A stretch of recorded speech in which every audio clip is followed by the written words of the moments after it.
Hi, good evening. I'd like to welcome you to Poem Praise 2. And peace and blessings be upon you and your family this evening. Now, we are going to get right back into Black Stars, African American women writers. And the next woman I have for you today is entitled Sojourner Truth. During the time period of 1797 to 1883, and it reads as such. Now, unlike Phyllis Wheatley, most slaves faced endless days of labor and harsh treatment. Slaves who dared show defiance were subjected to severe beatings and other savage acts of punishment.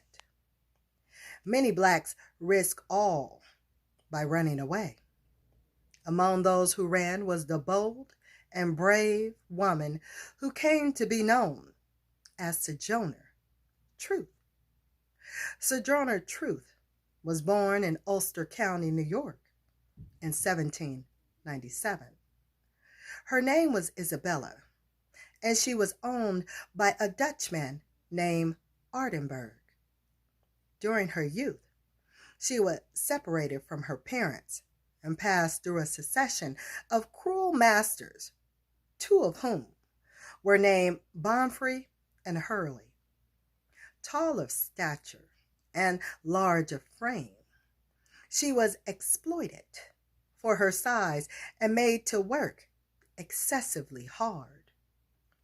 She watched her mother's grief as her siblings were sold away to other masters. Sojourner grew up to experience the same horror of giving birth to children, only to have them torn from her arms. It is not known how many children she had, but when she escaped in 1826, she took only an infant son with her. Fleeing with her child in the middle of the night, Sojourner crept through a dangerous forest and swamps, terrified of being tracked by bloodhounds and bounty hunters. She knew what could happen if she were caught alive. Punishment for escapees ranged from beatings, after which a solution of salt and vinegar were poured on an open wounds, to the cutting off of body parts such as toes and fingers.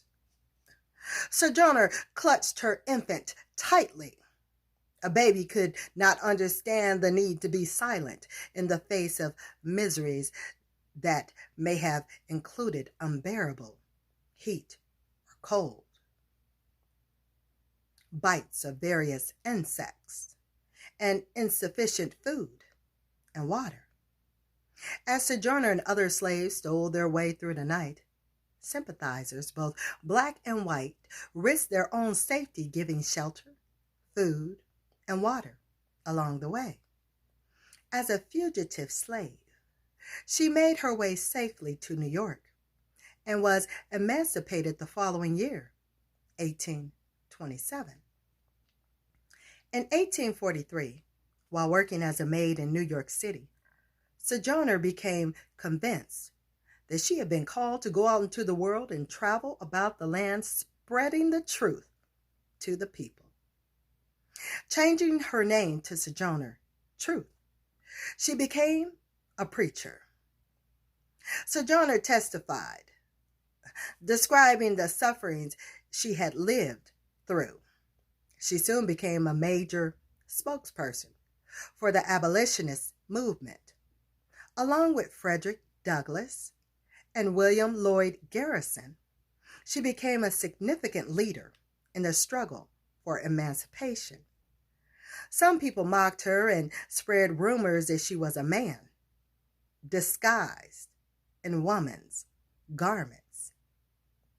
To dispel these rumors, she once publicly revealed her breast, then told the stunned audience, "It's not my shame, but yours that I should do this." Nothing could stop Sojourner Truth. One day, as she attended a women's rights meeting in Akron, Ohio, clergymen argued that women should not have the right to vote. Once dared to say that the fact that Christ was a man proved God considered women inferior to men.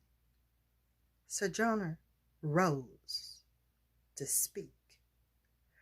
Some of the suffragettes worried that a former slave was not a proper spokesperson for them and would only bring ridicule to their cause.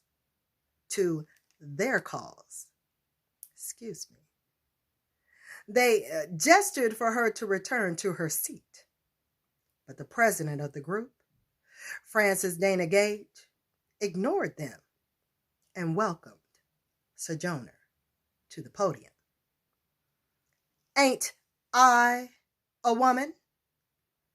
The courageous speech Sojourner gave that day, June 21st, 1851, became etched in American history. The acclaimed white author of the era, Harriet Beecher Stowe, wrote a special tribute to Sojourner in the Atlantic Monthly. In the 1863 article, Stowe said, "I do not recollect ever to have been conversant with anyone who had more of that silent and subtle power which we call person presence than this woman." During the Civil War, Sojourner Truth helped recruit soldiers and aided in relief efforts for free men and women escaping from the South. As an advisor to President Abraham Lincoln, she used her influence to bring about the desegregation of streetcars in Washington, D.C. Sojourner Truth never learned to read and write, but she often said, "I cannot read a book, but I can read the people." In 1850, with the help of friends and family, she worked with Olive Gilbert to write published narrative of Sojourner Truth, and she updated it with the assistance of Francis Titus. The expanded version, Book of Life, includes personal letters, newspaper stories of events in which she participated, and expressions of appreciation of her work sent to her from around the world. The narrative was reprinted in 1878, 1881, and 1884. With the narrative of Sojourner Truth, a bondswoman of older time, with the history of her labors and correspondence drawn from her Book of Life. Sojourner Truth, one of America's greatest reformers, died at her home in Battle Creek, Michigan in 1883. And here is another picture of Sojourner Truth, there with Abraham Lincoln. I'll certainly read the script at the bottom, which is stating, one of Sojourner Truth's many roles was as an advisor to President Lincoln. They were shown here examining the Bible presented to them by people of Baltimore. Lincoln appointed her counselor to the Freedom of Washington, a position she held until her retirement in 18 75. Tell that story, the oral tradition. Accounts of frightful journeys and all the horrors of slavery are known today largely because slaves passed these stories on through the oral tradition of storytelling. This became the means through which people without formal education, let me repeat that. This became the means through which people without formal education helped preserve their history and cultures until the day that someone else could write them down. Fortunately, Africans brought their oral traditions with them from their ancient cultures where storytelling was also important. Now, lastly, what I have for you, without further ado, is Ain't I a Woman? That man over there says that women need to be helped into carriages and lift over ditches, and to have the best help everywhere. Nobody ever helps me. Nobody ever helps me into carriages or over mud puddles or gives me any best place.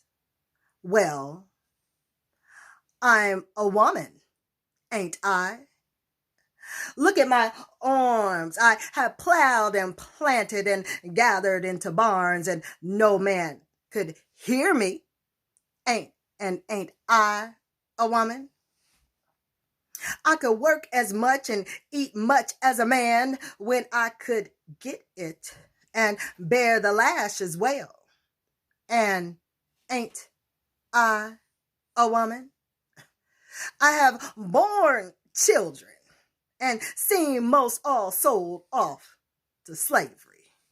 And when I cried out with a mother's grief, none but Jesus heard me.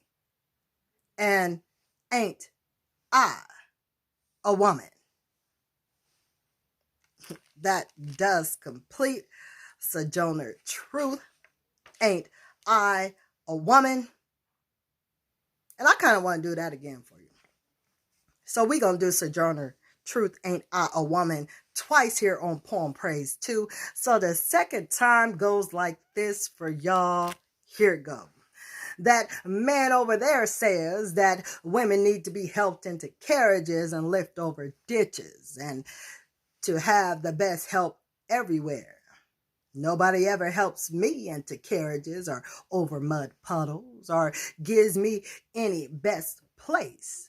Well, I am a woman, ain't I?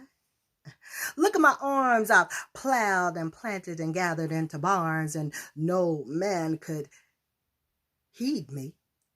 And ain't I a woman? I could work as much and eat as much as a man when I could get it, and bear the lash as well. And ain't I a woman? I have bore children and seen most all sold to slavery.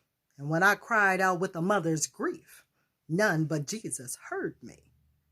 And ain't I a woman? That does complete that poem twice here on Poem Praise 2. So I do want you and your family to be blessed. Take care. Be well. And if you like, hit that like button right there, the thumbs up, and share. And stay tuned for Poem Praise 2. We're going to go into, there it is, part 2. The Civil War years and Reconstruction. Next individual I have for you, for just a preview, is Harriet Jacobs, during the time period of 1813 to 1897. Now, it be it thy will, I will speak with you soon here on Poem Praise 2.